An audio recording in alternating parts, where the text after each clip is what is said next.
ആവശ്യമാണ്. പരമമായ സത്യത്തെക്കുറിച്ച് അറിവ് ഉണ്ടാകുന്നത്, പരമമായ ജ്ഞാനം ഉണ്ടാകുന്നത് വളരാൻ ആവശ്യമാണ്. എന്താ എങ്ങനെ പറഞ്ഞതിന്റെ അർത്ഥം? ഗംഭീരമായിട്ട് ലക്ഷ്മി മിറ്റല് 1996 ബൊളീവിയ എന്ന രാജ്യത്തില് റിഫൈനറി ഉണ്ടാക്കി. 2006 അത് മൊത്തം അവര് നാഷണലൈസ് ചെയ്തു. പച്ചവെള്ളം പൈസ കൊടുത്തില്ല ലക്ഷ്മി മിറ്റലിന്. ലക്ഷ്മി മിറ്റലിന്റെ ഹാർട്ട് ബീറ്റ് കൂടിയില്ല. എത്ര ബില്യൺ ഡോളർ അവിടെ ഇറക്കിയിരിക്കുന്നത്. പക്ഷെ പോയപ്പോ അങ്ങനെ എന്ത് പറഞ്ഞു? ഇതൊക്കെ വരും, ഇതെല്ലാം പോകും. അത് പറഞ്ഞു ചെയ്തുകൊണ്ട് കാര്യമില്ല. നമ്മളോ മറ്റോ ആണെങ്കിൽ 100 രൂപയുടെ ഈ ഓണത്തിന്റെ കേരള ബമ്പർ ലോട്ടറി എടുത്ത് അടിച്ചില്ലെങ്കിൽ ചിലപ്പോൾ നമ്മൾ അടിച്ചു പോയിന്ന് വരും. അപ്പൊ നമുക്ക് 100 രൂപ ഇമ്പോർട്ടന്റ്. കാരണം റിലേറ്റീവ് ജ്ഞാനത്തിൽ നിന്ന് അബ്സല്യൂട്ട് ജ്ഞാനത്തിലേക്ക് വളരണം. അപ്പോഴാണ് വളരെ സിമ്പിളായിട്ട്. ഞാൻ ചില സ്ഥലത്ത് പറയാറുണ്ട്, സായിബാബയെ കണ്ടിട്ടുണ്ടോ നിങ്ങൾ? സായിബാബയുടെ വീഡിയോ കണ്ടിട്ടുണ്ടോ? ഇടയ്ക്കിടയ്ക്ക് സായിബാബ ഇങ്ങനെ കാണിക്കും. എന്തിനാ ഇങ്ങനെ കാണിക്കുന്നത്? ഇതിലൊന്നും വലിയ കാര്യമില്ല, ഇതിലൊന്നും വലിയ കാര്യമില്ല. ഇപ്പൊ കുറേ പേര് 38,000 പേര് ഇങ്ങനെ ഇരിക്കുമ്പോൾ സായിബാബ ഇങ്ങനെ കാണിക്കും. എത്ര യൂസ്ലെസ് ഫെല്ലോസാ എൻ്റെ മുമ്പിൽ ഇരിക്കണേ. അത് ഒരർത്ഥം. വേറൊരർത്ഥം എന്താ? ഉച്ചയ്ക്ക് ഊണ് കഴിക്കാൻ ഇവർക്കൊക്കെ ചോറ് മതിയാവോ അറിഞ്ഞൂടാ. പിന്നെ വേറൊന്ന്, ഇവരൊക്കെ എൻ്റെ അടുത്ത് നിന്ന് ഭസ്മം പ്രതീക്ഷിച്ചിട്ടും വാച്ച് പ്രതീക്ഷിച്ചിട്ടുമാണോ വന്നിരിക്കുന്നത് അറിഞ്ഞൂടാ. ഈ ഒരു ആക്ഷൻ കാണിക്കുമ്പോൾ എനിക്ക് തോന്നാറുണ്ട്, ആക്ഷൻ കാണിക്കുന്ന ലെവലിൽ നിങ്ങൾ എത്തിയാൽ പിന്നെ നിങ്ങൾക്ക് ഒരു പ്രശ്നമില്ല. മകന് 92% മാർക്കേ ഉള്ളൂ. കാണിച്ചു വിചാരിക്കുക, അതിനെന്താ അത്ര കുഴപ്പം? 92 പോലെ. രാജാജി 2 പ്രാവശ്യം തോറ്റിട്ടുണ്ട്. അത്ര തോറ്റൊന്നുമില്ല, 92% മാർക്ക് കിട്ടിയില്ലേ എന്ന് പറയാം. അപ്പോൾ വേറൊരു കാര്യം പറഞ്ഞു, എൻ്റെ മകൻ MSc പഠിച്ചിട്ടേ ഉള്ളൂ, മറ്റു പലരും PhD ചെയ്തു. അതിനെന്താ? മാതാമൃതാനന്ദമയും 3ാം ക്ലാസ്സേ പഠിച്ചിട്ടുള്ളൂ, 4ാം ക്ലാസ് കൂടി പോയിട്ടില്ല. വല്ല കുഴപ്പമുണ്ടോ? ഇല്ല. അപ്പൊ യഥാർത്ഥത്തിൽ വലിയൊരു കാര്യത്തെ മുമ്പിൽ വെച്ചാൽ നമ്മളുടെ ചെറിയ ചെറിയ കാര്യങ്ങൾ ഒരു പ്രശ്നം ഉണ്ടാവും. നാളെ പോയിട്ട് ഇതേപോലെ വീട്ടിൽ പ്രായോഗികമാക്കിയേക്കല്ലേ, മനസ്സിലാക്കാൻ വേണ്ടി പറഞ്ഞതാ. അപ്പൊ അത് കുറേശ്ശെ മനസ്സിലാക്കി വരുമ്പോ നമുക്ക് വലിയ പ്രശ്നമൊന്നുമില്ല. ഞാൻ ചിലപ്പോൾ തമാശന് കണ്ണൂർ വരുമ്പോൾ പറയാറുണ്ട്, ഞാൻ വീട്ടിൽ നിന്ന് ഇറങ്ങിയപ്പോ എൻ്റെ മകളോട് എൻ്റെ ഭാര്യ പറഞ്ഞു, അച്ഛൻ കണ്ണൂർക്കാണോ പോണത്? സൂക്ഷിച്ച് പ്രഭാഷണം നടത്തണം. കൂത്തുപറമ്പും തലയോലപ്പറമ്പും തലശ്ശേരിയൊക്കെ ഉള്ള സ്ഥലമാണ്. അത് കാരണം പേടിക്കാനൊന്നുമില്ല. 7 ദിവസം കഴിഞ്ഞു എന്നിട്ട് ശേഷം അരിയിട്ടാ മതി. നേരത്തെ ഒന്നിട്ട് വെക്കേണ്ട, വരുന്ന ഉറപ്പൊന്നുമില്ല. ഇവിടെ വരുമ്പോ തിരുവനന്തപുരത്തേക്കാണ് കാമാൻ്റെ സൈലന്റ് ആണ്. എത്ര നല്ല സ്ഥലം, അത്ര ശാന്തരായിട്ടുള്ള വ്യക്തിയാണ്. അപ്പൊ നമ്മുടെ മുമ്പില് വലിയ ഒരു ജ്ഞാനം വെച്ചാൽ ചെറുത് ഇൻസിഗ്നിഫിക്കൻ്റ് ആവും. അതുകൊണ്ട് പരമമായ സത്യത്തെക്കുറിച്ച്, പരമാണുവിനെക്കുറിച്ച്, പരമാത്മ ചൈതന്യത്തെക്കുറിച്ച്, പ്രപഞ്ചത്തെക്കുറിച്ച്, കോസ്മിക് ഫിനോമിനെ കുറിച്ച് എല്ലാമുള്ള അറിവ്, സസ്റ്റൈനബിൾ ആൻഡ് പെർമനന്റ് നോളജ്, അത് പാരമാർത്ഥിക ജ്ഞാനം. ഈ ഇടയ്ക്കിടയ്ക്ക് നമ്മൾ ചെയ്യാനുള്ള ചാർട്ടേഡ് അക്കൗണ്ടന്റായി, അഡ്വക്കേറ്റായി, ജഡ്ജിയായി, ഇതൊക്കെ വ്യാവഹാരിക ജ്ഞാനം. 2 തരത്തിലുള്ള ജ്ഞാനം ഉണ്ടെന്ന് ഭഗവത്ഗീത പറയും. അടുത്തത് എന്താണ്? 2 തരത്തിലുള്ള കർമ്മമുണ്ട്. ഒന്നാമത്തെ കർമ്മം പാരമാർത്ഥികമായ കർമ്മം, രണ്ടാമത്തേത് വ്യാവഹാരികമായ കർമ്മം. റേഷൻ വാങ്ങിക്കല്, തക്കാളിയുടെ വില കുറഞ്ഞോ നോക്കല്, നമ്മുടെ മകൾക്ക് ഒരു അലയൻസ് നോക്കല്, ഈ സ്വർണത്തിന്റെ വിലയൊക്കെ ഇങ്ങനെ അന്വേഷിച്ച് ടെൻഷൻ എടുത്ത് നേരത്തെ വാങ്ങിക്കല്, നേരത്തെ വാങ്ങിച്ച് കൊളായി കഴിഞ്ഞാൽ അടുക്കളയിൽ ചെന്ന് കിടന്ന് ഉറങ്ങല്, ഇതൊക്കെ വ്യാവഹാരിക കർമ്മമാണ്. കാരണം എനിക്കാതൊരാൾ പറയണ്ടേ, സാറേ ഞാൻ ആലപ്പുഴയിൽ ജ്വല്ലറി നടത്തുകയാണ്, എൻ്റെ വിഷമം സാറിന് അറിയോ? ഞാൻ പറഞ്ഞു, ജ്വല്ലറി നടത്താത്തിടത്തോളം അങ്ങയുടെ വിഷമം ഞാൻ അറിയേണ്ട കാര്യം എന്തിരിക്കുന്നു? അല്ല എന്നാലും സാറൊന്ന് അറിയണ്ടേ? പറഞ്ഞോളൂ. ആ സാർ, 3 ദിവസം മുമ്പ് ഒരാള് 60 പവൻ സ്വർണം മേടിച്ചോണ്ട് പോയി. 60 പവൻ മേടിച്ചോണ്ട് പോയി. ഇന്ന് അത് റിട്ടേൺ കൊണ്ടുവന്നിരിക്കാൻ 3 ദിവസം മുമ്പ് ഉള്ള വിലയേക്കാളും 1800 രൂപ പവൻ ഇന്ന് കുറഞ്ഞു. അപ്പോ 60 പവൻ അയാൾ തിരിച്ചു തരുമ്പോൾ ഞാൻ എത്ര രൂപ അഡീഷണൽ തിരിച്ചു കൊടുക്കണം? അയാൾക്ക് വേണ്ട, സ്വർണം വേണ്ട, ഒന്ന് റിട്ടേൺ ചെയ്തിരിക്കുക. എത്ര രൂപ? നേരത്തെ ഉള്ള എമൗണ്ട് പിന്നെ ഇതെല്ലാം കൂടി ചേർത്ത്. കാരണം ഇന്ന് ആ സ്വർണം തിരിച്ചു കൊണ്ടുവന്ന് ഞാൻ വിൽക്കുമ്പോൾ എനിക്ക് ഓരോ പവനിൽ നിന്ന് 1800 കുറച്ചേ കിട്ടുള്ളൂ. അതും കൂടി ഞാൻ തിരിച്ചു കൊടുക്കണം. ആ പവൻ തിരിച്ചു കൊണ്ടുവന്ന് ഇന്ന് ഞാൻ വിൽക്കുമ്പോൾ എനിക്ക് ഓരോ പവനിലും 1800 രൂപ കുറവേ കിട്ടുള്ളൂ എങ്കിലും അയാൾക്ക് ഞാൻ അന്ന് വാങ്ങിച്ച പൈസ കൊടുക്കണം. അപ്പൊ 60 പവന് ഞാൻ എത്ര രൂപ കൊടുക്കണം? 1800 ഇൻറ്റു 60 അല്ലേ? 18,000 ഇൻറ്റു 6, ഏതാണ്ട് 1,08,000 രൂപ അഡീഷണൽ കൊടുക്കണം. നാളെ ഇതിന്റെ വില ഇതിനേക്കാളും കുറഞ്ഞാൽ എൻ്റെ ഹാർട്ട് കൃഷ്ണരാമ ഗോവിന്ദ. അപ്പൊ നമ്മള് ജീവിതത്തിൽ വ്യാവഹാരിക കർമ്മങ്ങൾ ചെയ്യുമ്പോൾ ഉയർച്ചയും താഴ്ചയും എല്ലാം ഉണ്ടാവും. പാരമാർത്ഥിക കർമ്മം നമ്മൾ ചെയ്യുന്നു. എന്താ പാരമാർത്ഥിക കർമ്മം? പരമമായ ചൈതന്യത്തിന്റെ നിലനിൽപ്പിനായിക്കൊണ്ട് നന്മകൾ മാത്രം ചെയ്തുകൊണ്ട് പോവാം, തിരിച്ചൊന്നും പ്രതീക്ഷിക്കാതെ. വിശക്കുന്നവർക്ക് ഭക്ഷണം പാരമാർത്ഥിക കർമ്മമാണ്. ആ ഭക്ഷണം കൊടുക്കുന്നതുകൊണ്ട് നിങ്ങൾക്ക് വേറെ ഒരു പ്രശ്നം ഉണ്ടാകുന്നില്ല. വില കുറയുന്നു, വില കൂടുന്നു, ഒന്നും ഉണ്ടാകുന്നില്ല. ആവശ്യമുള്ള രോഗികൾക്ക് മരുന്ന്, വിശക്കുന്നവർക്ക് ഭക്ഷണം, രോഗികൾക്ക് മരുന്ന്, അനാഥർക്ക് ആശ്രയം. അതേപോലെ സർവചരാചരങ്ങളുടെ നിലനിൽപ്പിന് ആവശ്യമായിട്ടുള്ളവർക്ക്. അപ്പൊ ബ്രഹ്മാർപ്പണം, ബ്രഹ്മഹവിർ, ബ്രഹ്മാഗ്നൗ, ബ്രഹ്മണാഹുതം, ബ്രഹ്മൈവ തേന ഗന്ധവ്യം, ബ്രഹ്മകർമ്മ സമാധിനഃ. പരമമായ ചൈതന്യത്തിലേക്ക് എത്തുന്നതിന് വേണ്ടിയുള്ള കർമ്മങ്ങളില് തിരിച്ചൊന്നും പ്രതീക്ഷിക്കാതെ, അതാണ് തിരിച്ചൊന്നും പ്രതീക്ഷിക്കാതെ ചെയ്യാൻ.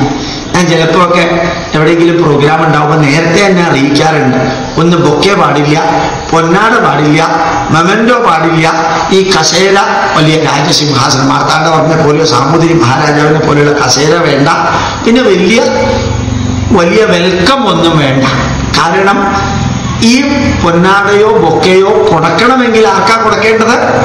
ഈ അമ്പലത്തിലെ കുറെ വ്യക്തികളെ നോട്ടീസ് അടിച്ച് പലരെയും ക്ഷണിച്ച് ഈ കസേരയൊക്കെ അറേഞ്ച് ചെയ്ത് ഫ്ലക്സ് അടിച്ച് ഒരു ഗോപാലകൃഷ്ണന്റെ ലെക്ചർ അറേഞ്ച് ചെയ്യാൻ അവരെത്ര കർമ്മം ചെയ്തു? 1 മാസം വർക്ക് ചെയ്തിട്ടുണ്ട് അവര്. അപ്പൊ ആർക്കാ യഥാർത്ഥത്തിൽ ഈ ബൊക്കെയും പൊന്നാടയും കൊടുക്കേണ്ടത്? 1.5 മണിക്കൂർ ഇവിടെ ചെലവഴിക്കുന്ന ഗോപാലകൃഷ്ണനാണോ, അല്ല മാസങ്ങളോളം വർക്ക് ചെയ്ത് അവർക്കാണോ കൊടുക്കേണ്ടത്?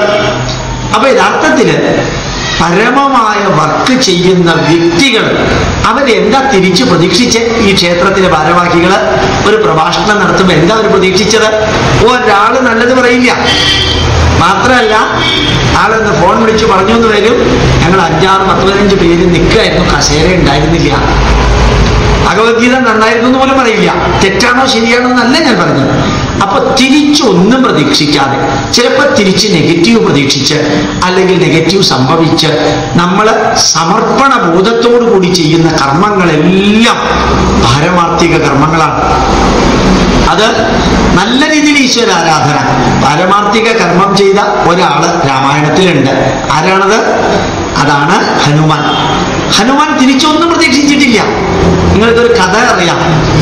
എല്ലാം കഴിഞ്ഞ് സീതാദേവിയും ശ്രീരാമനും ഒരുമിച്ച് അയോധ്യയിൽ ഇരിക്കുന്ന സമയത്ത് എൻ്റെ ജീവിതത്തിൽ സഹായിച്ച ഓരോരുത്തർക്കും ഓരോ തരത്തിലുള്ള അവാർഡും സാധനങ്ങളും സീതാദേവിയും ശ്രീരാമനും കൊടുക്കുമ്പോൾ ഹനുമാൻ എന്താ കൊടുത്തത്? സീതാദേവിയുടെ കഴുത്തിലുള്ള ഒരു മുത്തുമാല കൊടുത്തു. ഹനുമാൻ എന്ത് ചെയ്തു? അതും എടുത്തുകൊണ്ട് ഒരു മൂലയ്ക്ക് ചെന്ന് ഓരോന്ന് കടിച്ചു പൊട്ടിച്ചു. നിങ്ങൾ അറിയുമോ അത്? നിങ്ങൾക്ക് ആ കഥ ഇല്ല അല്ലേ? ഹിന്ദുക്കളായ സ്ഥിതിക്ക് അറിയാൻ സാധ്യതയില്ല. അപ്പൊ യഥാർത്ഥത്തില് ആ മുത്ത് ഓരോന്ന് കടിച്ചു പൊട്ടിച്ചു.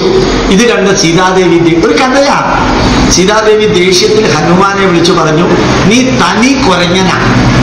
എന്താ കാരണം? എന്റെ കഴുത്തിലുള്ള ഇത്രയും വില പിടിച്ചുള്ള ഒരു മുത്തുമാല നിനക്ക് തന്നപ്പോ നീ അത് കടിച്ചു പൊട്ടിച്ച് നശിപ്പിച്ചു. അപ്പൊ ഹനുമാൻ ഒന്നും വേണ്ടിയില്ല. ഇത് കുറച്ച് കഴിഞ്ഞിട്ട്, ഇത് വാൽമീകി രാമായണത്തിൽ അതേപോലെയുള്ളതാണ്.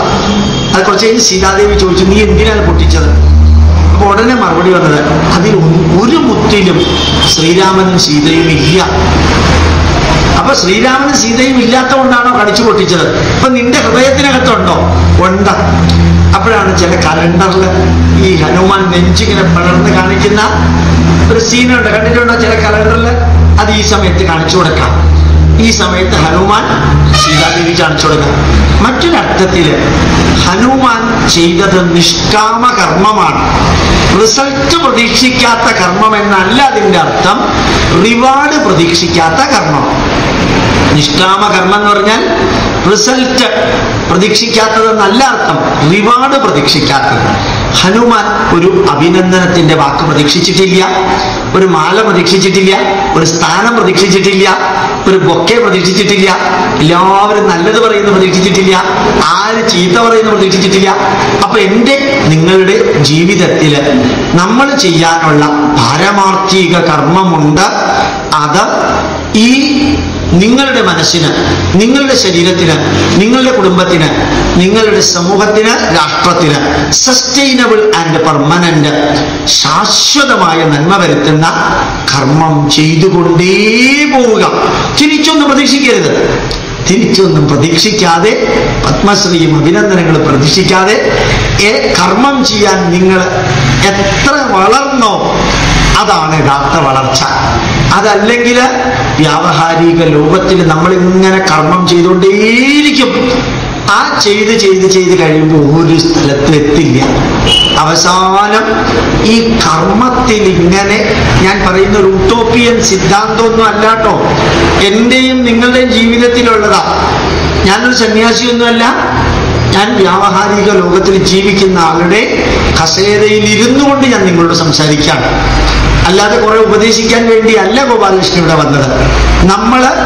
നമുക്ക് വേണ്ടി മാത്രം സ്വാർത്ഥമായിട്ട് കുറെ കാര്യങ്ങൾ ചെയ്യാം. നമ്മുടെ കുടുംബാംഗങ്ങൾക്ക് വേണ്ടി മാത്രം കുറെ കാര്യങ്ങൾ സ്വാർത്ഥമായിട്ട് ചെയ്യാം. അതിന് കുറച്ച് സ്ഥാനമാനങ്ങൾ പ്രതീക്ഷിക്കാം, പുരസ്കാരങ്ങൾ പ്രതീക്ഷിക്കാം. ഇത് നിങ്ങൾക്ക് ദുഃഖമുണ്ടാക്കും, ഉറപ്പാണ്. ഇത് ദുഃഖം ഉണ്ടാക്കാതിരിക്കില്ല. എന്താ കാരണം? കഴിഞ്ഞ പ്രാവശ്യം ഞാൻ അമ്പലത്തിലെ പ്രസിഡന്റായിരുന്നു. ഇപ്രാവശ്യം ഇലക്ഷന് നിന്നു, 3 വോട്ട് കുറവാണ് കിട്ടിയത്. അപ്പൊ എന്താ ദുഃഖം?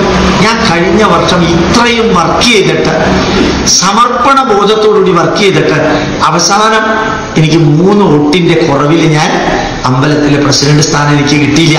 എനിക്ക് വേണ്ടിയിട്ടല്ല, പ്രസിഡന്റ് ആവുന്നത് നല്ല വേദനയാ. പക്ഷേ എന്നെ ജനങ്ങൾ തിരസ്കരിച്ചതിൽ ദുഃഖമുണ്ട്. അമ്പലത്തിലെ പ്രസിഡന്റ് സ്ഥാനം ശാശ്വതമാണെന്നും അതെനിക്ക് എന്നും കിട്ടുമെന്നുമുള്ള പ്രതീക്ഷയാണ് ഈ ദുഃഖത്തിന് കാരണം. അങ്ങനെ ഒരു പ്രതീക്ഷ ഇല്ലെന്ന് വിചാരിക്കുക, അങ്ങനെ ഒരു കാമം, ആഗ്രഹം ഇല്ലെന്ന് വിചാരിക്കുക, ഒന്നും നിങ്ങളെ ബാധിക്കില്ല, ഒന്നും നിങ്ങളെ ബാധിക്കില്ല. അപ്പൊ കർമ്മം ചെയ്യുമ്പോൾ സമർപ്പണ ബോധത്തോടുകൂടി, ത്യാഗേനൈകേ അമൃതത്വമാനശുഹു. അതേപോലെ കൃഷ്ണൻ അർജുനോട് പറഞ്ഞത് എന്താ? ഹതോ വാ പ്രാപ്സ്യതി സ്വർഗം ജിത്വാ വാ ഭുക്ഷ്യതേ മഹീം. ഹേ അർജുന, നീ ധർമ്മത്തെ പുനഃസ്ഥാപിക്കാൻ വേണ്ടി നീ യുദ്ധം ചെയ്യുമ്പോൾ നീ ജയിക്കുമെന്നൊന്നും പ്രതീക്ഷിക്കേണ്ട കാര്യമില്ല. ചിലപ്പോ തോറ്റെന്ന് വരും. എന്ത് സംഭവിക്കാം? ഇപ്പൊ തോൽവിയും ജയവും യുദ്ധത്തിന്റെ ഭാഗമാണ്. തോറ്റാൽ ദുഃഖിക്കേണ്ട കാര്യമില്ല. കാരണം യുദ്ധത്തിൽ ജയവും തോൽവിയും പാർട്ട് ആൻഡ് പാർസൽ. അതുകൊണ്ട് അതിന്റെ റിവാർഡ് പ്രതീക്ഷിച്ച് നീ അത് ചെയ്യണ്ട. ജയിച്ചാൽ സന്തോഷത്തോടുകൂടി അതിന്റെ ഫലം അനുഭവിക്കുക, തോറ്റാൽ അതിന്റെ ദുഃഖവും അനുഭവിക്കുക. ഞാൻ ചെയ്യേണ്ട കർമ്മം ഞാൻ ചെയ്തു, പരാജയപ്പെട്ടു. ഈ ഒരു വരി ഇന്ന് കേരളത്തിലെ യുവാക്കളുടെ മനസ്സിലേക്ക് മാതാപിതാക്കൾ കൊടുത്തിരുന്നു എങ്കിൽ കേരളത്തിൽ ആത്മഹത്യ നടക്കില്ല ഇത്രയും എന്ന് ഉറപ്പ്. ഇപ്പൊ ഞാൻ പറഞ്ഞ വരി എന്റേത് മാത്രമല്ല, ഞാൻ പറഞ്ഞത് കേട്ട് കേരള യൂണിവേഴ്സിറ്റിയിലെ സൈക്കോളജി പ്രൊഫസർ ഡോക്ടർ കൃഷ്ണപ്രസാദ് ശ്രീധറും ഇത് ആവശ്യപ്പെട്ടിരുന്നു. ഏത്? ജീവിതത്തില് എല്ലാ കർമ്മവും വിജയത്തിലെത്തിക്കൊള്ളണമെന്നില്ല, എല്ലാ കർമ്മവും വിജയത്തിലെത്തിക്കൊള്ളണമെന്നില്ല. അപ്പൊ കർമ്മം പരാജയപ്പെടുമ്പോ കർമ്മം ചെയ്ത വ്യക്തി തളരാതിരിക്കാൻ ആ കർമ്മം ചെയ്യുമ്പോൾ മനസ്സിനകത്ത് ത്യാഗഭാവം ഉണ്ടാകണം. കൈവല്യോപനിഷത്തിലെ വരിയാണ് ത്യാഗേനൈകേ അമൃതത്വമാനശുഹു. ത്യാഗത്തിലൂടെ അമരത്വത്തിലേക്ക് പ്രാപിക്കാൻ സാധിക്കും. അതുകൊണ്ട് ജ്ഞാനം 2 തരത്തിലുണ്ട്. വളരെ ചെറിയ അണു മുതൽക്ക് പ്രപഞ്ചത്തി ചൈതന്യം വരെ ഉള്ളതിനെ കുറിച്ച്, അത് സർവ്വതിലും നിലനിൽക്കുന്നു എന്നുള്ളതിനെ കുറിച്ച്, അതാണ് സർവ്വതിനെയും നിയന്ത്രിക്കുന്നത് എന്നുള്ളതിനെ കുറിച്ച്, അത് മരിക്കാത്തതാണ്, നശിക്കാത്തതാണ് എന്നുള്ളതിനെ കുറിച്ച് ഒരു ജ്ഞാനം നമുക്കുണ്ടായാൽ അത് പരമാർത്ഥിക ജ്ഞാനം, അബ്സല്യൂട്ട് നോളജ്. നമ്മൾ പഠിക്കുന്ന LLBയും ചാർട്ടേഡ് അക്കൗണ്ടൻസിയും അതിങ്ങനെ മാറിക്കൊണ്ടിരിക്കും, അതിങ്ങനെ മാറിക്കൊണ്ടിരിക്കും. നിങ്ങൾക്കറിയാമല്ലോ മാറിക്കൊണ്ടിരിക്കുന്ന അക്കൗണ്ടൻസി. ചാർട്ടേഡ് അക്കൗണ്ടന്റിന്റെ അക്കൗണ്ടിംഗ് റൂള് 1954 ഇന്ത്യയിൽ ഉണ്ടായിരുന്നത് ഒന്നും 2011 ഇല്ല. എല്ലാം മാറി. സർവ അക്കൗണ്ടിംഗ് ഫൗണ്ടേഷനും മാറിയിട്ടുണ്ട്. ലീഗൽ ആസ്പെക്റ്റുകളെല്ലാം മാറി. ഈ മോഡേൺ കെമിസ്ട്രി 1954 കെമിസ്ട്രി അല്ല ഇപ്പോൾ ഉള്ള കെമിസ്ട്രി. 1955 മെഡിസിൻസ് ഒന്നും ഇന്ന് മെഡിക്കൽ ഷോപ്പിൽ നിങ്ങൾക്ക് കിട്ടില്ല. വേറെ പ്രൊഡക്റ്റാ ഉള്ളത്. അപ്പൊ മെഡിസിൻസ് മാറി, മെഡിസിന്റെ സിലബസ് മാറി, ലീഗൽ ആസ്പെക്ട് മാറി, ഫിനാൻഷ്യൽ ആസ്പെക്ട് മാറി, എക്കണോമിക്കൽ ആസ്പെക്റ്റുകൾ മാറി, സോഷ്യോളജിക്കൽ ആസ്പെക്റ്റുകൾ മാറി. ഇതെല്ലാം മാറി. എന്താ കാരണം? അതെല്ലാം വ്യാവഹാരിക ജ്ഞാനമാണ്. മനസ്സിലാക്കാൻ ബുദ്ധിമുട്ടുണ്ടോ? നിങ്ങളുടെ മുഖം നോക്കിയാൽ മനസ്സിലാവുന്നു എന്ന് മനസ്സിലാവണില്ല. പക്ഷെ ആരും കൂട്ടുവാനും ഇട്ടിട്ടില്ല, ആരും വാച്ച് നോക്കിയിട്ടുമില്ല. അതുകൊണ്ട് കുറച്ച് മനസ്സിലാവുന്നുണ്ട് എന്ന് ഞാൻ അങ്ങോട്ട് വിചാരിക്കുകയാണ്. അപ്പൊ പരമമായ മാറാത്ത സത്യത്തെ കുറിച്ച് അറിയണം, മാറുന്ന സത്യങ്ങളെ കുറിച്ച് അറിയണം. മാറുന്ന സത്യങ്ങളിൽ നിന്ന് മാറാത്ത സത്യങ്ങളിലേക്ക് പ്രയാണം ചെയ്യുമ്പോൾ വളരെ എളുപ്പം, വളരെ രസമാണ്. ഞാൻ ചിലപ്പോൾ ഇങ്ങനെ ആലോചിക്കാറുണ്ട്. ആരോ ഒരാള് ശ്രീ രവിശങ്കറിനോട് പറഞ്ഞു, അങ്ങ് എന്തിനാ അണ്ണാ ഹസാരയ്ക്ക് സമരത്തിന് പോകുന്നത്? ഈ ലോകത്തില് ആത്മീയ ഗുരുക്കന്മാർക്ക് ചെയ്യാൻ ധാരാളം കാര്യങ്ങളുണ്ട്. അവർക്ക് മാത്രമേ തിരിച്ചൊന്നും പ്രതീക്ഷിക്കാതെ അങ്ങോട്ട് ചെയ്യാൻ സാധിക്കുള്ളൂ. അതുകൊണ്ട് ഞാൻ ചെയ്യുന്നു. ഉത്തരം കഴിഞ്ഞു. വളരെ സിമ്പിളായിട്ട് ഉത്തരം കഴിഞ്ഞു. ഇതേപോലെ തന്നെ മഹാത്മാഗാന്ധി ചില സമയത്ത് പാരമാർത്ഥിക സത്യത്തെക്കുറിച്ച് പറയും. നല്ല രസമാണ്. ബക്കിംഗ്ഹാം കൊട്ടാരത്തില് സമ്മേളനത്തിന് പോകുമ്പോൾ മഹാത്മാഗാന്ധിക്ക് ഒരു 2ാം മുണ്ടും ഒരു ഓർഡിനറി മുണ്ടേ ഉള്ളൂ. ഈ മുണ്ടെടുത്തോണ്ട് അകത്തേക്ക് പോകുമ്പോൾ പ്രോട്ടോകോൾ ഓഫീസർ ഉണ്ട്. ബക്കിംഗ്ഹാം കൊട്ടാരത്തിലേക്ക് ഞാൻ പോയിട്ടുണ്ട്. അവിടെ ഒരാൾ നിൽക്കുന്നുണ്ട്, അനങ്ങില്ല. 2 മണിക്കൂർ. അയാളുടെ തലയിൽ പക്ഷി കൂട് കൂട്ടിയാലും അയാൾ അനങ്ങില്ല. അനങ്ങാൻ പാടില്ലെന്ന് റൂളാ. അയാളെ കല്ല് വെച്ചെറിഞ്ഞാലും അയാൾ അനങ്ങില്ല. അങ്ങനെയുള്ള പ്രോട്ടോകോൾ ഓഫീസർ അല്ലാത്ത വേറൊരുവൻ മഹാത്മാഗാന്ധിയോട് പറഞ്ഞു, ഈ ഡ്രസ്സില് ബക്കിംഗ്ഹാം കൊട്ടാരത്തിലേക്ക് കയറാൻ പറ്റില്ല. ചർച്ചയ്ക്ക് ക്ഷണിച്ചതാ. അദ്ദേഹം ചിരിച്ചുകൊണ്ട് പറഞ്ഞു, you value the valuables, we value the values, I want to go. അയാൾക്കൊന്നും മനസ്സിലായില്ല. You value the valuables. നിങ്ങൾ ലോകത്തിൽ മഹത്തരം എന്ന് ധരിക്കുന്നത് ഈ പുറത്ത് കാണുന്ന ആടയാഭരണങ്ങളാണ്. ഞങ്ങൾക്ക് അകത്തുള്ള മൂല്യങ്ങളാണ് മഹത്തരമായിട്ടുള്ളത്. എനിക്ക് അകത്തേക്ക് പോകണം. ആ അകത്ത് വാല്യൂ ഉള്ളവനാണ് ഇത് ചെയ്യാൻ സാധിക്കുന്നത്. പുറത്ത് വാല്യൂ ഉള്ളവന് ഇത് ചെയ്യാൻ സാധിക്കില്ല. ഞാൻ മിനിഞ്ഞാന്നൊരു അമ്പലത്തിൽ ക്ലാസ് എടുത്തിരുന്നു. ഇന്നലെ ഈ സമയത്ത് ഒരു ക്ലാസ് എടുത്തിരുന്നു. എനിക്ക് വളരെ രസം തോന്നി. മൂവാറ്റുപുഴയ്ക്ക് അടുത്താണ്. നമ്മളെല്ലാം പഠിച്ചിരിക്കണം. ഫോർക്ക് കൊണ്ട് ദോശ തിന്നാനും പഠിക്കണം. ഫോർക്ക് ഉണ്ടെങ്കിലേ ദോശ തിന്നുള്ളൂ എന്നുള്ളത് വരാനും പാടില്ല. ടൈ കെട്ടി നടക്കാനും പഠിക്കണം. ടൈ കെട്ടിയേ നടക്കുള്ളൂ എന്ന് പറയാൻ പാടില്ല. ബർമൂഡ എന്ന് പറഞ്ഞൊരു സാധനം ഉണ്ടല്ലോ, അതിട്ട് നടക്കാനും പഠിക്കണം. അതുണ്ടെങ്കിലേ ഞാൻ കല്യാണത്തിന് പോകുള്ളൂ എന്ന് ധരിക്കാനും പാടില്ല. അപ്പൊ യഥാർത്ഥത്തില് പാരമാർത്ഥിക ജ്ഞാനത്തിലേക്ക് പോകുന്ന വ്യക്തികൾക്ക് ഇതൊന്നും വലിയ പ്രശ്നമല്ല. അപ്പൊ സായിബാബ ഇങ്ങനെ കാണിച്ച മാതിരി നമുക്കും കാണിക്കാൻ സാധിക്കും. ഇതൊന്നും സാരമില്ല. ഈ ഡോക്ടർ രാമൻ കോഴിക്കോട് മെഡിക്കൽ കോളേജിൽ നിങ്ങൾ കേട്ടുകയാണ്, അദ്ദേഹം ഇവിടെ ക്ലാസ് എടുക്കാൻ വന്നതാണ്. അദ്ദേഹം ചിലപ്പോൾ പറയാറുണ്ട് വളരെ സിമ്പിളായിട്ട്, രാമൻ സാറേ എന്ന് പറഞ്ഞ അദ്ദേഹത്തിന്റെ ശിഷ്യന്മാര് വരുമത്രേ. എന്താ ശിഷ്യന്മാര് പറയാ? അപ്പുറത്തെ ഡോക്ടർ, ആ ഓർത്തോപീഡിക് സർജൻ, പാവപ്പെട്ട, അയാളുടെ പേരെന്താ, ദാമോദരൻ, ഡോക്ടർ ദാമോദരൻ, പാവപ്പെട്ട ഒരാളുടെ അടുത്ത് നിന്ന് 50 രൂപ മേടിച്ചു. ആ സ്ത്രീക്ക് ഗതി പോലും ഇല്ലാത്തവരാ. അവരടുത്ത് 50 രൂപ മേടിച്ചു ചികിത്സയ്ക്ക്. അപ്പൊ ഡോക്ടർ രാമൻ പറയും, ചില ഡോക്ടർമാര്, ദാമോദരനെ പോലെയുള്ള ഡോക്ടർമാര് ചില പാവപ്പെട്ടവരുടെ അടുത്ത് തന്നെ ചിലപ്പോൾ 50 രൂപ പോലെയുള്ള കാര്യങ്ങൾ മേടിക്കും. ചിലരങ്ങനെയാണ്. വേറൊരാള് പ്രിൻസിപ്പാള് ദിവസവും വരുന്നത് 10:30 മണിക്കാണ്. ആരാ പ്രിൻസിപ്പാള്? റേച്ചൽ മാത്യു ആണ്. ഡോക്ടർ റേച്ചൽ മാത്യു മെഡിക്കൽ കോളേജിലേക്ക് ദിവസവും വരുന്നത് 10:30-ക്കാണ്. വരേണ്ടത് 9:30-ക്കാണ്. അപ്പൊ ചില പ്രിൻസിപ്പാളന്മാര് റേച്ചൽ മാത്യുവിനെ പോലെയുള്ളവര് 9:30-ക്ക് വരേണ്ടതിന് പകരം 10:30-ക്കേ വരുള്ളൂ. ചിലരങ്ങനെയാണ്. ആ പറഞ്ഞത് മുഴുവൻ ആവർത്തിച്ചിട്ടാണ് അങ്ങോട്ട് തിരിച്ചു പറയുന്നത്. ചിലരങ്ങനെയാണ്. അപ്പൊ ലോകത്തിൽ നടക്കുന്ന പല ഇഷ്യൂസും ഈ ലെവൽ ഉയർന്ന വ്യക്തികൾക്ക് വലിയ കാര്യമൊന്നുമില്ല. ഒരു തരത്തിൽ എനിക്ക് തോന്നുന്നു തന്റെ സീറ്റിന് തലയ്ക്ക് സുഖമില്ലാത്ത ഒരാൾ കയറി ഇരുന്നപ്പോഴും ഉമ്മൻചാണ്ടിക്കും തോന്നിയത് അത് തന്നെയാണ്. അർത്ഥം മനസ്സിലായോ? ആർക്കാ തലയ്ക്ക് സുഖമില്ലാത്തെന്ന് എനിക്ക് അറിഞ്ഞൂടാ. ഒരാൾ കയറിയിരുന്നു, എന്തായാലും അത് കയറിയിരുന്നപ്പോ സാരമില്ല. അയാൾ ചോദിച്ചു ഉമ്മൻചാണ്ടിയോട്, നിങ്ങളെന്താ വന്നേ? അപ്പൊ യഥാർത്ഥത്തിൽ അയാളെ ഒന്നും ചെയ്യണ്ട എന്നാ പറഞ്ഞത്. അദ്ദേഹം ബ്രഹ്മജ്ഞാനത്തിന്റെ ലെവലിൽ എത്തിയിട്ടുണ്ടെന്നല്ല പറഞ്ഞത്.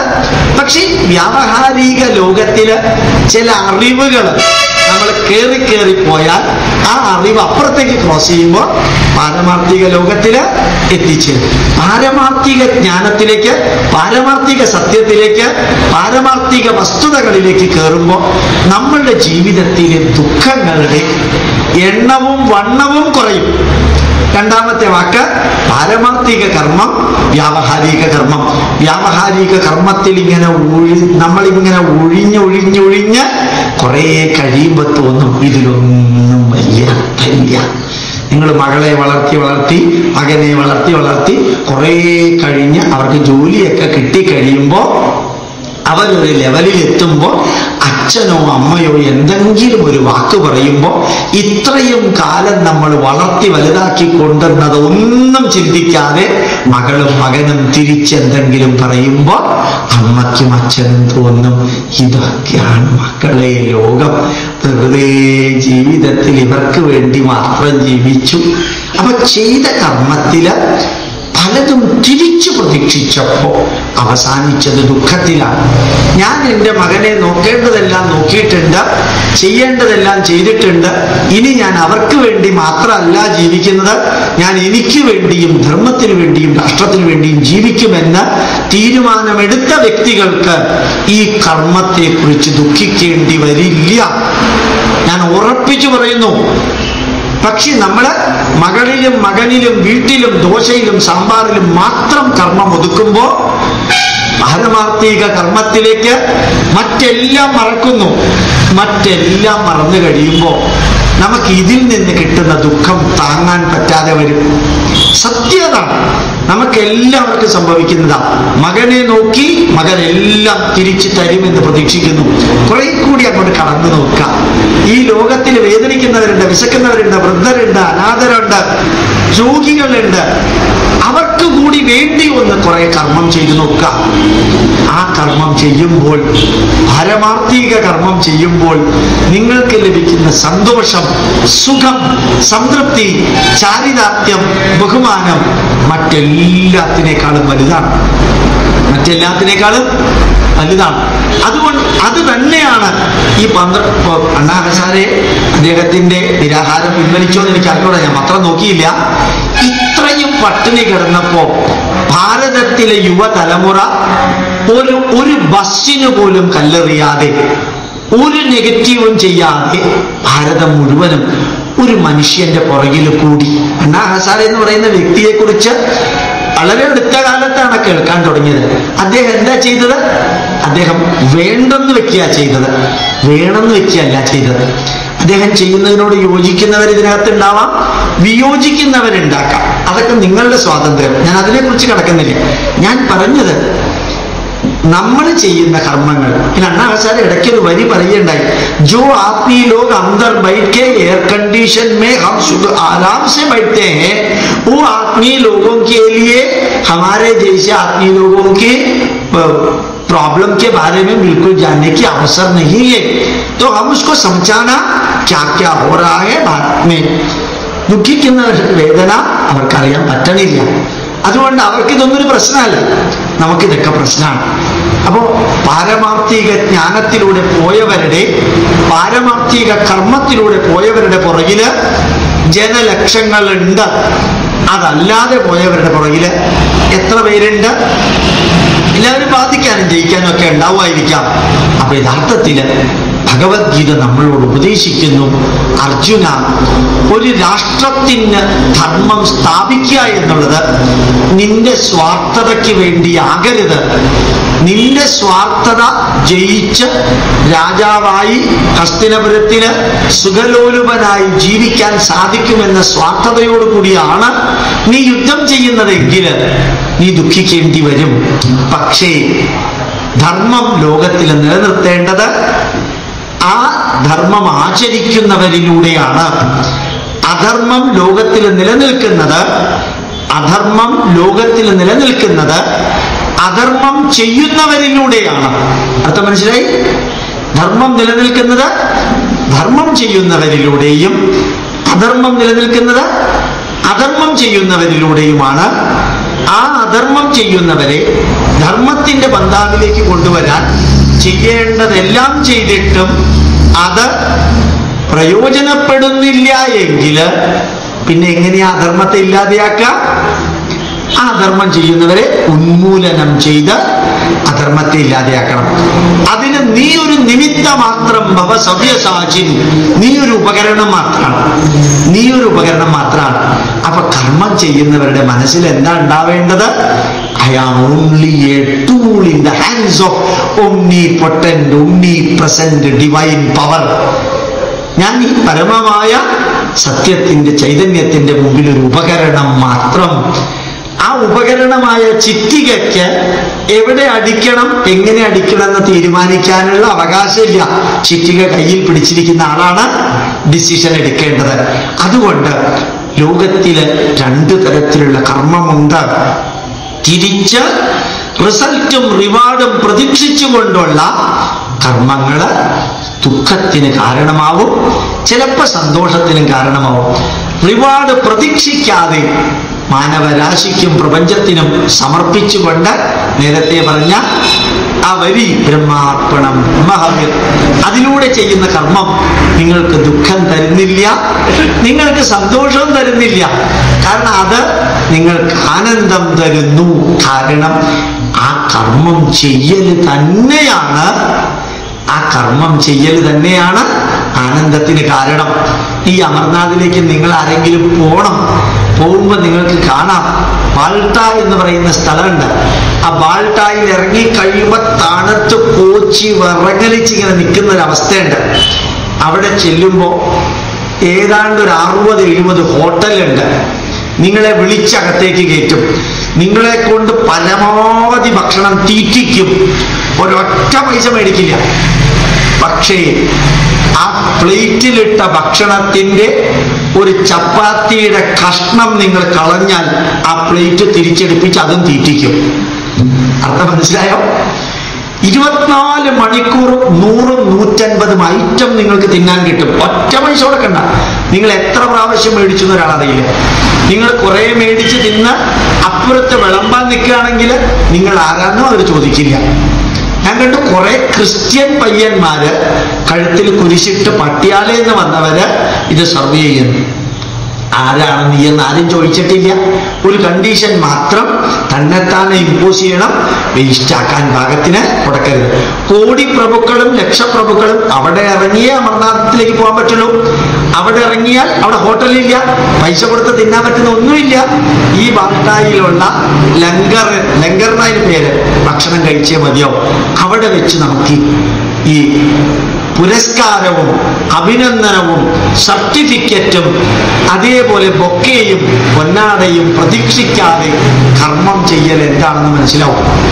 അതേപോലെ മുസ്ലിങ്ങളാണ്, പഹൽഗാവിൽ നിന്ന് വന്ന മുസ്ലിങ്ങളാണ് 10-20,000 പേര് ഈ കുതിരപ്പുറത്തും അല്ലാതെയും നമ്മളെ നടക്കുന്നവർ നടന്നും അല്ലാത്തവർ കുതിരപ്പുറത്തും പല്ലക്കിലും പോകുന്നത് ഈ മുസ്ലിങ്ങൾ മാത്രമേ ഉള്ളൂ. അവരുടെ ത്യാഗം ഒന്ന് കാണണം. ഇങ്ങനെ കുതിരപ്പുറത്ത് മുകളിലേക്ക് പോകുമ്പോൾ അറിയാതെ എങ്ങാനും വലത്തേക്ക് നോക്കിയാൽ 8000 അടി താഴെ സിന്ധു നദി ഐസിന്റെ കട്ടയായിട്ടിരിക്കുന്നു. താഴെ വീണാൽ ഒരു സംശയമില്ല, ഒരാൾ രക്ഷിക്കാനും വരില്ല, ജീവൻ ഉണ്ടാവുകയില്ല.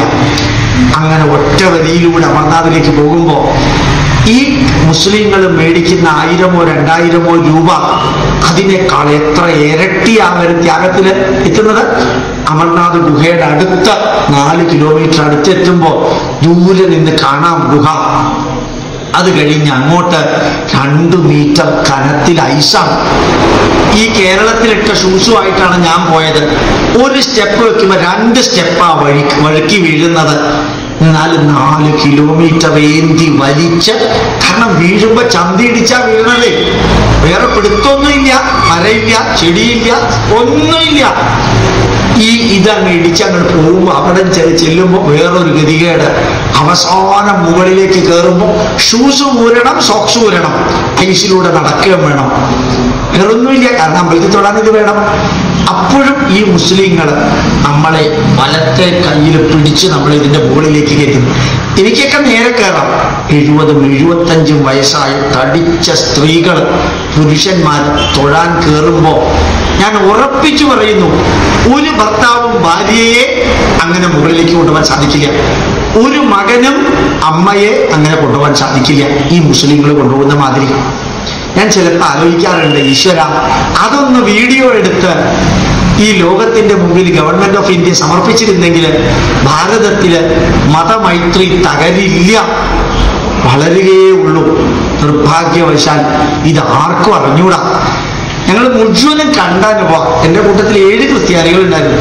അവരൊക്കെ അവിടെ നിന്ന് തൊഴുന്ന ഒരു കാഴ്ച അവിശ്വസനീയാണ്. അവര് വയനാട്ടിലെ മുസ്ലിങ്ങളാണ്. എന്ത് കാഴ്ചയാണ്, എത്ര നന്മ നിറഞ്ഞത്. ഞാൻ ഇത് പറയാൻ ആഗ്രഹിച്ചത്, ഈ ത്യാഗത്തോടു കൂടിയുള്ള കർമ്മം 21-ാം നൂറ്റാണ്ടിൽ 2011-ലും ലോകത്തിൽ നടക്കുന്നു. ഇതൊന്നും ഇമ്പോസിബിൾ അല്ല, ഇംപ്രാക്ടിക്കബിൾ അല്ല. അതറിയിക്കാൻ ഞാൻ ഈ എക്സാമ്പിൾ പറഞ്ഞു എന്നേ ഉള്ളൂ. എനിക്ക് അത്ഭുതം തോന്നാറുണ്ട്. അപ്പൊ നമ്മള് ആദ്യം പറഞ്ഞത് പാരമാർത്ഥിക ജ്ഞാനം, അതിന് ചേർത്ത് പറഞ്ഞത് വ്യാവഹാരിക ജ്ഞാനം. അത് മനസ്സിലായല്ലോ. പാരമാർത്ഥിക കർമ്മം മറ്റുള്ളവന് വേണ്ടി കർമ്മം ചെയ്യാം, മറ്റുള്ളവന്റെ നന്മയ്ക്ക് വേണ്ടി ചെയ്യാം, തിരിച്ചൊന്നും പ്രതീക്ഷിക്കാതിരിക്കാം. അത് നിങ്ങൾ ഇന്നു മുതൽക്ക് ചെയ്താൽ, ഞാൻ നിങ്ങളോട് പറയും, ജീവിതത്തിൽ ചിരിക്കാൻ, സന്തോഷിക്കാൻ, ആഹ്ലാദിക്കാൻ ഇന്നലെ വരെ സാധിച്ചിട്ടില്ലെങ്കിൽ ഇന്നല്ലെങ്കിൽ നാളെ മുതൽക്ക് നിങ്ങൾക്ക് സാധിക്കും എന്നുള്ളത് ഉറപ്പാണ്. അങ്ങനെയുള്ള പാരമാർത്ഥിക കർമ്മം, വ്യാവഹാരിക കർമ്മം, അവനവന്റെ ജീവിതത്തിന് ആവശ്യമായിട്ടുള്ളതും ചെയ്യണം, രണ്ടും ചെയ്യണം. പാരമാർത്ഥിക കർമ്മം ചെയ്ത് ചിന്താവിഷ്ടയായ ശ്യാമള എന്ന സിനിമ കണ്ടിട്ടുണ്ടോ? അതിൽ ശ്രീനിവാസൻ ശബരിമലയിൽ പോയി തിരിച്ചു വന്നു കഴിഞ്ഞപ്പോ ഒരു രുദ്രാക്ഷം ഇട്ടിട്ട് പിന്നെ സന്യാസിയായി ഇന്നസെന്റ് വർണ്ണമായി. അപ്പൊ അതല്ല നമ്മൾ ഇന്ന് പ്രതീക്ഷിക്കുന്നത്. അതൊക്കെ ചേർന്ന ഭീരുത്വമാണ്, അതൊക്കെ ജീവിതത്തിൽ നിന്ന് ഒളിച്ചോടലാണ്. ശബരിമലയിൽ പോകണം, നല്ല രീതിയിൽ ആ കർമ്മങ്ങൾ ചെയ്യണം, അത് കഴിഞ്ഞ് തിരിച്ചു വന്ന് നമ്മൾ വ്യാവഹാരിക ലോകത്തിന്. അങ്ങനെ വ്യാവഹാരിക ലോകത്തിലും വ്യാവഹാരിക കർമ്മത്തിലും പാരമാർത്ഥിക കർമ്മത്തിലും ജീവിക്കുമ്പോൾ മൂന്നാമത്തെ പോയിന്റ് ഉണ്ട്, പാരമാർത്ഥിക ഭക്തി, വ്യാവഹാരിക ഭക്തി. എന്താ പാരമാർത്ഥിക ഭക്തി? ചിലപ്പോ ചിലര് പ്രാർത്ഥിക്കാൻ, ശങ്കരാചാര്യര് ഇത്രയും ക്ഷേത്രങ്ങളൊക്കെ ദർശനം നടത്തി കഴിയുമ്പോൾ ശിഷ്യൻ ചോദിച്ചു, അങ്ങേപോലെ അദ്വൈതത്തിന്റെ പരമകാഷ്ഠയിൽ എത്തിയ വ്യക്തി എന്തിനാ ക്ഷേത്രങ്ങളൊക്കെ ദർശിച്ചത്? ആത്മാനന്ദത്തിന്, ആത്മനിർവൃതിക്ക്. ഈ ആത്മനിർവൃതി കൊണ്ട് എന്താ പ്രയോജനം? ഒരു പ്രയോജനം ഇല്ലാത്തൊരു സാധനമാണ്. ഒരു പുറത്തുള്ള പ്രയോഗമില്ല, അത് അകത്തുള്ള അനുഭൂതിയാണ്. അകത്തുള്ള അനുഭൂതി ഉണ്ടാക്കാൻ വേണ്ടിയാണ് ഞാൻ പോയത്. ഇത്രയും അധികം 27 ക്ഷേത്രങ്ങൾ ശ്രീനാരായണ ഗുരുദേവൻ സ്ഥാപിച്ചു.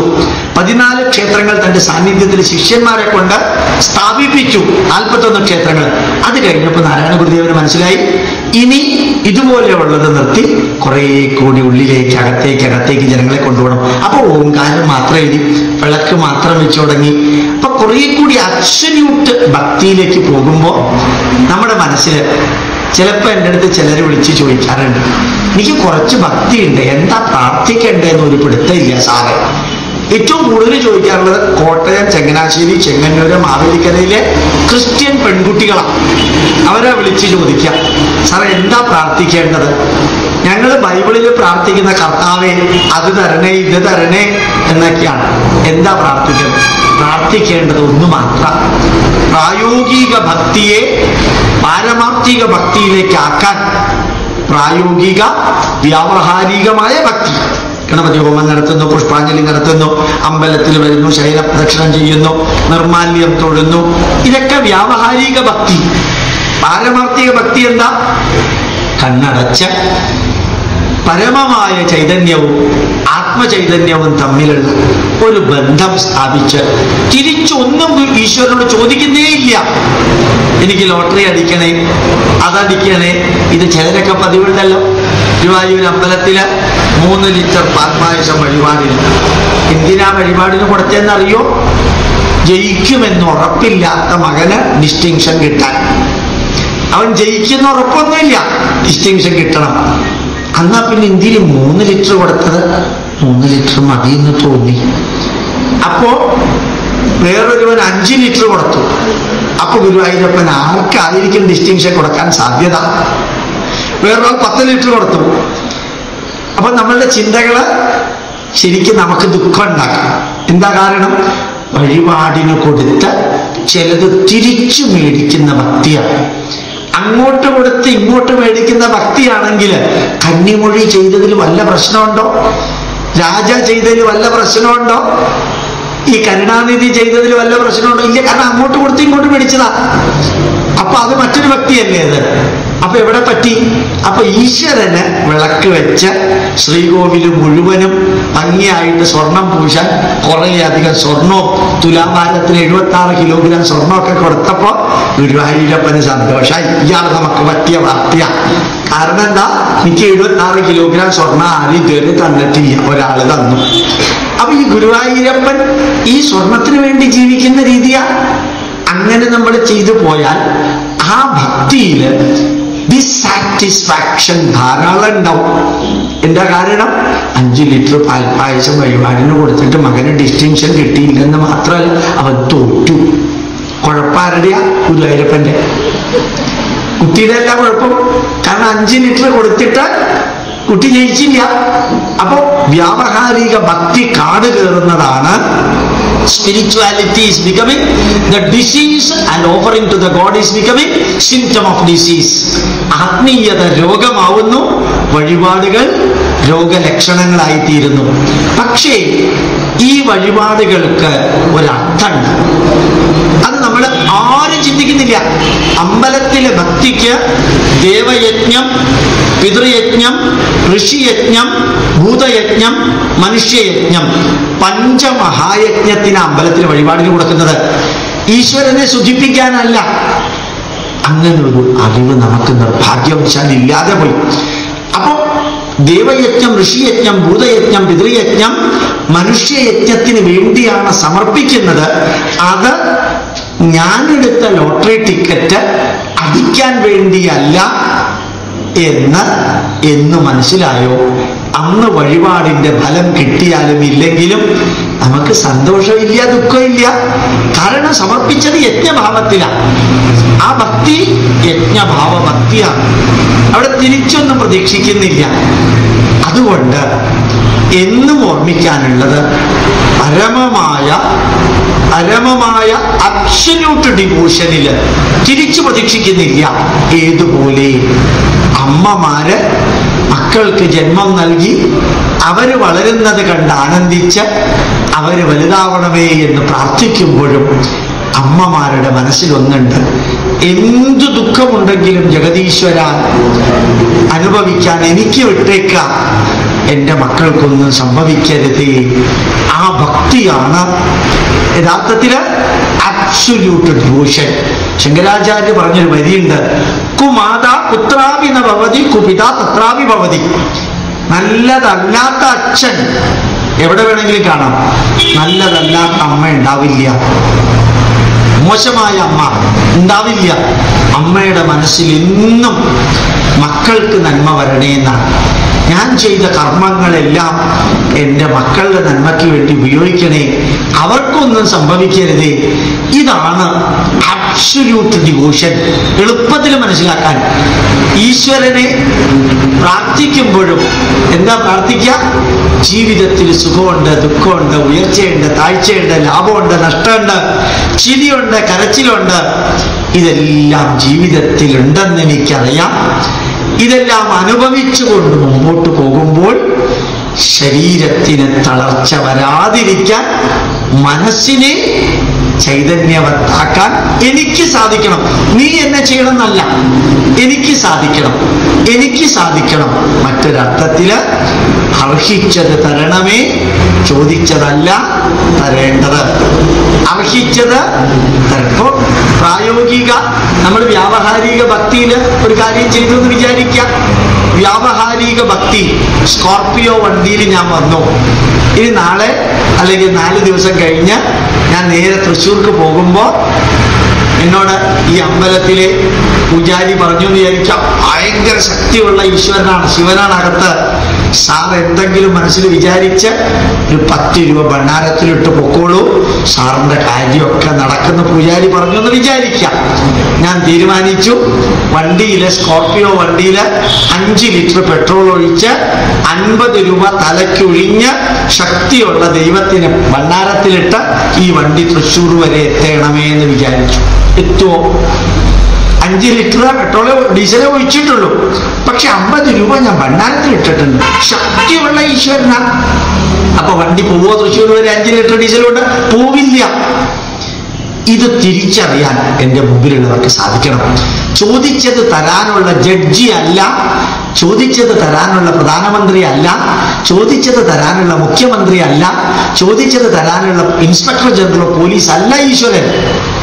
അർഹിച്ച സമയത്ത് പ്രകൃതി നമുക്ക് തരുമ്പോൾ അതിനെ നമ്മൾ ഇട്ടിരിക്കുന്ന പേരാണ് ഈശ്വരന്റെ വരദാനം. അപ്പൊ യഥാർത്ഥത്തില് നമുക്ക് എപ്പോഴും കിട്ടുന്നത് അർഹിച്ചത് തന്നെയാണ്, ചോദിച്ചതല്ല കിട്ടുന്നത്. ചോദിച്ചത് കിട്ടി എന്ന് ചിലർക്ക് തോന്നിയിട്ടുണ്ടെങ്കിൽ അത് അയാൾക്ക് അർഹിച്ചതായിരുന്നത് കൊണ്ടാണ് കിട്ടിയത്.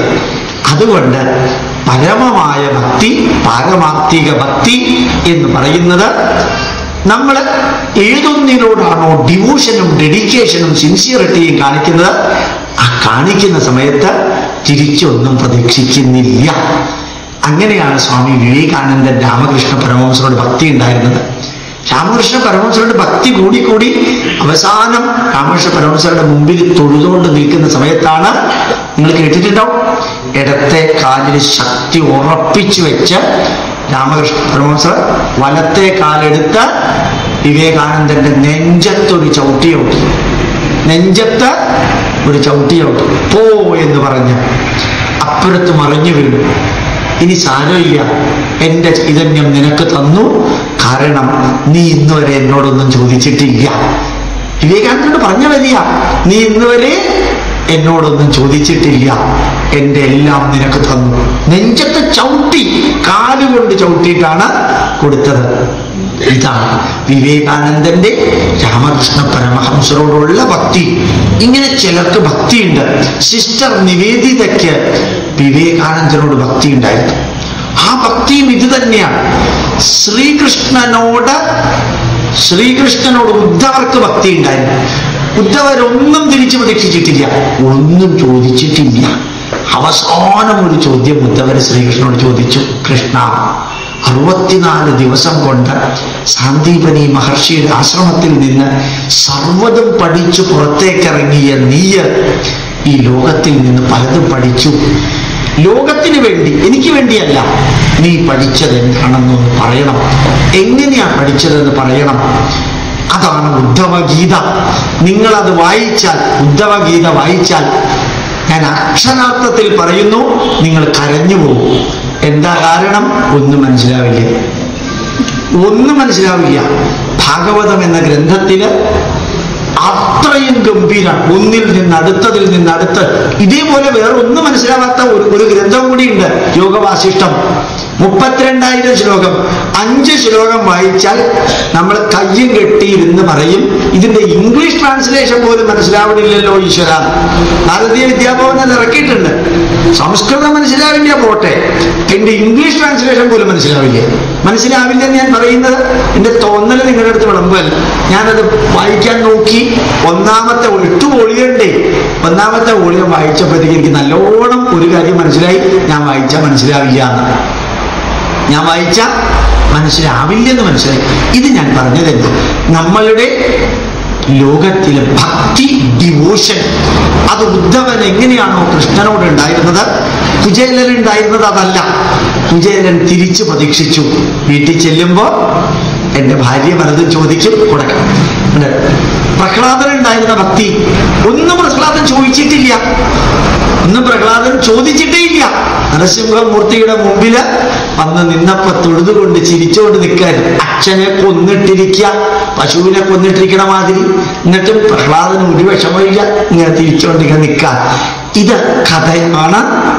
ആ കഥയില് ബോധ്യപ്പെടുത്താൻ ആഗ്രഹിക്കുന്നു പരമാർത്ഥിക ഭക്തി, ഡിവോഷൻ, അൺകണ്ടീഷണൽ ഡിവോഷൻ. അതിനാൽ അൺകണ്ടീഷണൽ എന്ന വാക്കാ ശരി, നിഷ്കാമെന്നല്ല ശരി. അതായത് ഒന്നും തിരിച്ച് പ്രതീക്ഷിക്കാതെ. നമ്മളങ്ങനെയൊന്നുമില്ല, ഞാനും നിങ്ങളൊന്നും എന്തെങ്കിലുമൊക്കെ പ്രതീക്ഷിച്ചുകൊണ്ടാണ് ചെയ്യുന്നത്. തെറ്റാണെന്നല്ല. നിങ്ങൾക്ക് വ്യാവഹാരിക ജ്ഞാനത്തിൽ നിൽക്കുന്നത് തെറ്റല്ല, വ്യാവഹാരിക ജ്ഞാനത്തിലാണ് നിൽക്കുന്നതെന്ന ഓർമ്മ വേണം. വ്യാവഹാരിക കർമ്മം ചെയ്യുന്നത് തെറ്റല്ല, വ്യാവഹാരിക കർമ്മമാണ് ചെയ്യുന്നത് എന്ന ഓർമ്മ വേണം. വ്യാവഹാരിക ഭക്തി തെറ്റല്ല. 1001 നാളികേരം ഗണപതിക്ക് വേണ്ടി തീയിലിട്ട് കത്തിക്കുമ്പോൾ ഓർമ്മിക്കുക, ഗണപതി പറഞ്ഞിട്ടില്ല 1001 നാളികേരം കത്തിക്കണമെന്ന് പറഞ്ഞിട്ടില്ല. അത് ചെയ്യരുത്. അഷ്ടദ്രവ്യം 8 നാളികേരം മതി. ബാക്കി 1001 അല്ലെങ്കിൽ 993 എന്തിനാ കത്തിക്കണത്? അന്തരീക്ഷ മലിനീകരണം. അതാരാ പറഞ്ഞിരിക്കുന്നത്? തെറ്റ്. 15 ആനകളെ വെച്ച് അമ്പലത്തിനകത്ത് ഈശ്വരനിഷ്ഠ. ഏത് ഈശ്വരനാ പറഞ്ഞിരിക്കുന്നത് ആനപ്പുറത്ത് എനിക്ക് കയറണമെന്ന്? കൃഷ്ണൻ പറഞ്ഞിട്ടുണ്ടോ എനിക്ക് ആനപ്പുറത്ത് കയറണമെന്ന്? പറഞ്ഞിട്ടില്ല. ചോറ്റാനിക്കൽ അമ്പലത്തിൽ വിരിങ്ങാന്ന് പോയിരുന്നു. ഇത്രയും വൃത്തികേടുള്ള ഒരു അമ്പലം കേരളത്തിൽ ഉണ്ടായതിൽ എനിക്ക് ദുഃഖമുണ്ട്. ആ അമ്പലത്തില് ഭഗവതിക്ക് കടും പായസമാണ് ഇഷ്ടം, അതിമധുര പായസം. ആരാ ഉണ്ടാക്കിയത്? ഭഗവതി പറഞ്ഞിട്ടുണ്ടോ എനിക്ക് കടും പായസം വേണമെന്ന്? ആരുടെയോ തലയിൽ ഉദിച്ചത് അവരിങ്ങനെ പറഞ്ഞുകൊണ്ട് നടക്കുന്നു. ഇതൊന്നും തെറ്റല്ല. ഇതെല്ലാം കൊടുക്കാം, ചിലതൊക്കെ ഒഴിവാക്കണം. ആനകളൊക്കെ ഒഴിവാക്കണം. ആനകളെ അമ്പലത്തിൽ ഇങ്ങനെ കറക്കുമ്പോൾ ഞാൻ പറയാറുണ്ട്, ആ ആന അനുഭവിക്കുന്ന വേദന അറിയണമെങ്കിൽ അടുത്ത ജന്മത്തിൽ അമ്പലത്തിലെ പ്രസിഡന്റും സെക്രട്ടറിയും ആനയായിട്ട് ജനിക്കണം. അപ്പൊ മനസ്സിലാവും അത് അനുഭവിക്കുന്ന വേദന എന്താണ്. അങ്ങനെ ജനിക്കണമെന്ന് ഞാൻ പ്രാർത്ഥിച്ചതല്ല, അപ്പൊ മനസ്സിലാവും എന്ന് പറഞ്ഞതാ. അല്ലെങ്കിൽ ഇപ്പൊ തന്നെ മനസ്സിലാവണമെന്നുണ്ടെങ്കിൽ കുറച്ച് കരി ഓയിൽ മേടിച്ച് ശരീരത്തെ തേച്ച് വെയിലത്തൊന്ന് കിടക്കാം. ആന എത്ര നേരം വെയിലത്ത് നിൽക്കുന്നോ അത്രയും നേരം കരി ഓയിലിട്ട് മനസ്സിലായല്ലോ, കറുത്ത പെയിന്റ് ജപ്പാൻ ബ്ലാക്ക് അടിച്ച് അവിടെ പോയി കിടക്കാം. അപ്പൊ മനസ്സിലാവും ആന അനുഭവിക്കുന്ന വേദന. ഈ വ്യാവഹാരിക ഭക്തിയില്, വ്യാവഹാരിക കർമ്മത്തില്, വ്യാവഹാരിക ജ്ഞാനത്തില് വിശ്വാസങ്ങള് അന്ധവിശ്വാസങ്ങളാവരുത്. കർമ്മങ്ങള് അനാചാരങ്ങളും ദുരാചാരങ്ങളും ആകരുത്. നല്ല ഭക്തി ദുഷ്ടഭക്തിയായി മാറരുത്. അപ്പോഴാ പ്രശ്നം ഉണ്ടാവുക. അതെന്താ അങ്ങനെ പറഞ്ഞത്? ദൈവത്തിന്റെ പേരിൽ കാട്ടിക്കൂട്ടുന്ന പലതും. ചിലർ പറയാറുണ്ട് എൻ്റെ അടുത്ത്, അമ്പലത്തിൽ വെടിക്കെട്ടില്ലെങ്കിൽ ആൾക്കാർ വരില്ല. ഞാൻ പറയാറുണ്ട്, ആൾക്കാരെ വരുത്താൻ വേണ്ടി മാത്രമാണോ വെടിക്കെട്ട്? ഉത്രാളിക്കാവിൽ പോയപ്പോ പറഞ്ഞു 75 ലക്ഷം രൂപയുടെ വെടിക്കെട്ടാണ്. കഴിഞ്ഞ ആഴ്ചയിൽ ഞാൻ പോയപ്പോ പറഞ്ഞതാ, 3/4 കോടി രൂപയുടെ വെടിക്കെട്ട് ഒരമ്പലത്തില്. ആൾക്കാരെ വരുത്താനാണ് സർ. ആൾക്കാരെ വരുത്താനാണെങ്കിൽ ഈ 75 ലക്ഷം ചെലവഴിക്കുന്നതിന് പകരം ഒരു വഴി പറഞ്ഞുതരാം. മൈക്കിലൂടെ തന്നെ ഞാൻ പറഞ്ഞത്, പകരം ഒരു വഴി പറഞ്ഞുതരാം. എന്താ? 3x റമ്മോ ബ്രാൻഡിയോ മേടിച്ച് 4 പെഗ് വെച്ച് കൊടുത്താൽ അമ്പലത്തിൽ ഫുൾ ആൾക്കാരുണ്ടാവും. ഒരു സംശയമില്ല. ഈ വെടിക്കെട്ടിലേക്ക് നിൽക്കണമെന്നൊന്നുമില്ല. അമ്പലത്തിൽ ഫുൾ ബീവറേജസ് കോർപ്പറേഷന്റെ ഉത്തരവാദിത്തം അവിടെ കേൾപ്പിച്ചാൽ മതി. ഇതൊക്കെ ഗോപാലകൃഷ്ണൻ പറയാമോ? വസ്തുതയാ. അമ്പലത്തിലേക്ക് ആൾക്കാരെ വരുത്താൻ വേണ്ടി വെടിക്കെട്ട്, ആന, ആവശ്യമില്ലാത്ത അന്നദാനം ഒഴിവാക്കണം. 1001 നാളികേരത്തിന്റെ ഗണപതി ഹോമം ഒഴിവാക്കണം. അമ്പലത്തിന്റെ ഭക്തി പാരമാർത്ഥിക ഭക്തിയിലേക്ക് കൊണ്ടുപോകാനുള്ള കേന്ദ്രമാണ് അമ്പലം. വ്യാവഹാരിക ഭക്തിയിൽ നിൽക്കുന്നവരെ പാരമാർത്ഥിക ഭക്തിയിലേക്ക് കൊണ്ടുപോകാനുള്ള ഇന്റർമീഡിയറി ബ്രിഡ്ജാണ് അമ്പലം. അതുകൊണ്ടാണ് നാരായണ ഗുരുദേവൻ പറഞ്ഞത്, അമ്പലത്തിൽ വരുമ്പോൾ കുറെ പേരെ ഇരിക്കാനുള്ള അവസരം ഉണ്ടാവണം, പ്രാർത്ഥിക്കാനുള്ള അവസരം ഉണ്ടാവണം, മനസ്സിന് ശാന്തി കിട്ടണം, ധാരാളം മെഡിസിനൽ പ്ലാന്റ് വെക്കണം, പൂന്തോട്ടം ഉണ്ടാവണം, ശാന്തമായ അന്തരീക്ഷം ഉണ്ടാവണം. അവരുടെ മനസ്സിന് ശാന്തി കിട്ടണം. പാരമാർത്ഥിക ഭക്തിയിലെ മനസ്സിന് ശാന്തി കിട്ടുള്ളൂ. അവന്റെ മനസ്സിൽ തോന്നും, ഗതാസൂന ഗതാസൂശ്ച ന അതിശോചന്തി പണ്ഡിത.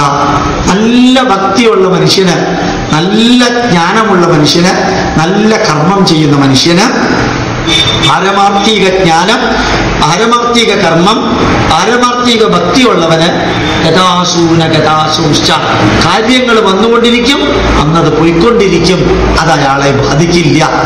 ഈ ലെവലിലേക്ക് നമുക്ക് ഉയരാൻ സാധിച്ചാൽ അതാണ് ഭഗവത്ഗീത പഠിക്കുന്നത് കൊണ്ടുള്ള പ്രയോജനം. പദാനുപദം വിശകലനം ചെയ്ത് ഭഗവത്ഗീതയിൽ മുഴുവനും പഠിച്ച് പോകണമെന്നല്ല ഭഗവത്ഗീത പറഞ്ഞിരിക്കുന്നവർ പോലും ഉദ്ദേശിച്ചിരിക്കുന്നത്. മാമേ വൈശ്യതി സത്യം തേ പ്രതിജാനേ പ്രിയോസി മേ സർവധർമാൻ പരിത്യജ്യ മാമേകം ശരണം വ്രജ അഹം ത്വാ സർവപാപേഭ്യോ മോക്ഷയിഷ്യാമി മാ ശുച.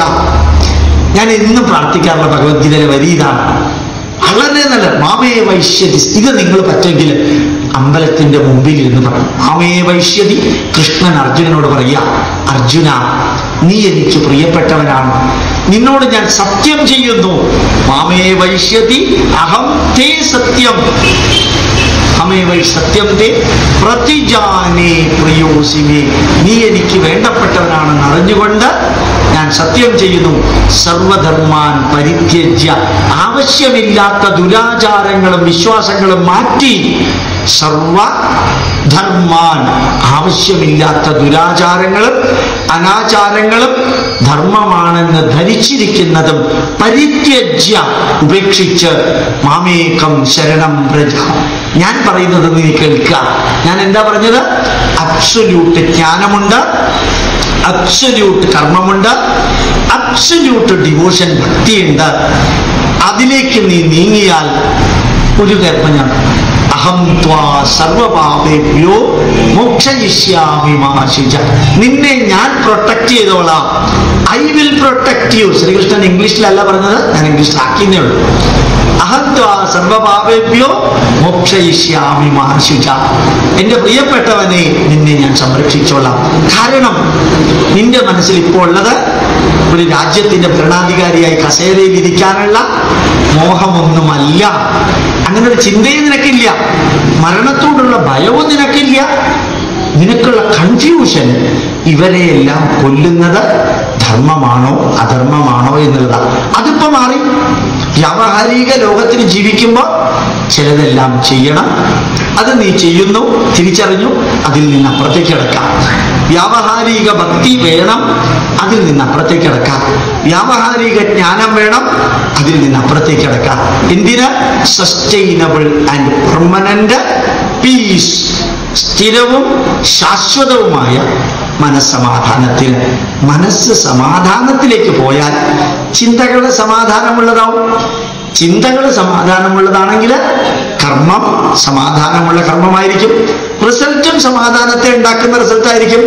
റിവാർഡും സമാധാനത്തെ ഉണ്ടാക്കുന്ന റിവാർഡായിരിക്കും. അപ്പൊ mind, thoughts, action, result, reward, 5 positive ആകണമെങ്കിൽ മനസ്സ് സ്റ്റെബിലൈസ്ഡ് ആകണം. ആ മനസ്സിന്റെ സ്റ്റെബിലിറ്റിക്ക് 2 തരത്തിലുള്ള നോളജ് ഉണ്ട്, 2 തരത്തിലുള്ള